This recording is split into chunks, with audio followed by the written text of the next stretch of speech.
Well, for more on Bitcoin trading and the rest of the cryptocurrency market, I'm joined by Matthew Goetz. He's the co-founder and chief executive officer at BlockTower Capital. Thank you for joining us. Thanks for having me.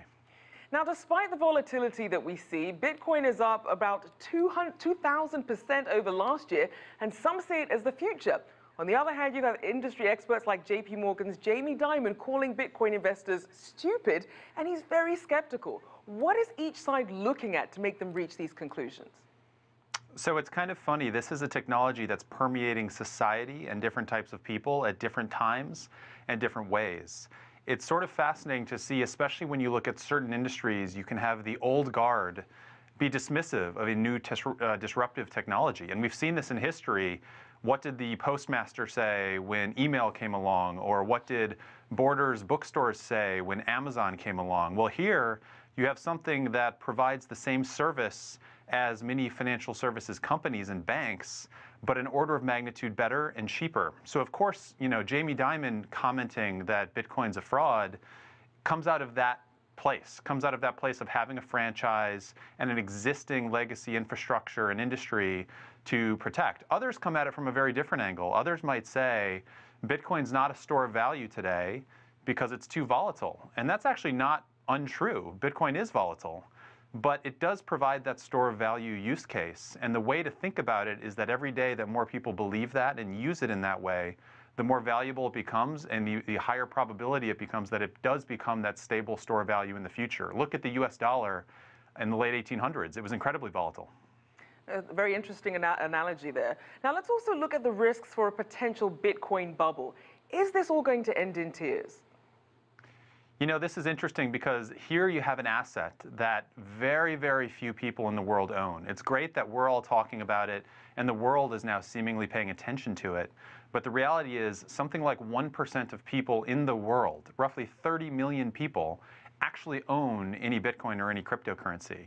So what does that mean? That means that if this is a bubble, it's the first bubble in human history that nobody owns. So really what we are looking at is something that's far away from being considered a bubble in the way that we're used to thinking about it.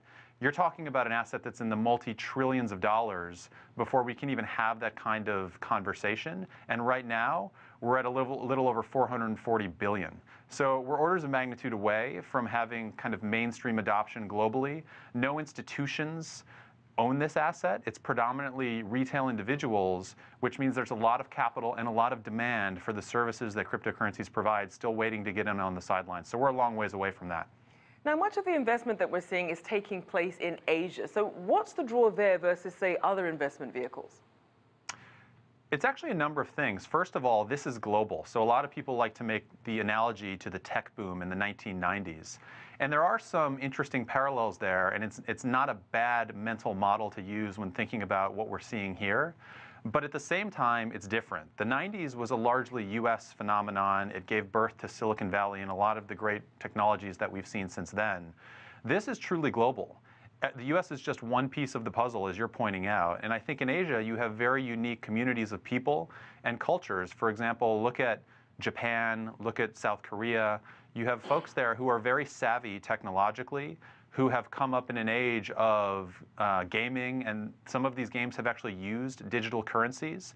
So this is a very natural extension of a sort of forward-thinking culture that's used to thinking about these types of digital assets. Now, Matthew, there's been plenty of debate over the claim that cryptocurrencies are being used for terrorism funding. How valid are these concerns? Yeah, I think that's another thing that's pretty misguided. Most of terrorism in the world is funded by the US dollar or by the euro. And nothing really changes. This doesn't change that. I mean, the ability, in fact, if you looked at governments can't track cash. If I had dollar bills in my pocket, I'd show you, but those aren't traceable by governments. Whereas Bitcoin, governments love it. It's a blockchain, it's public.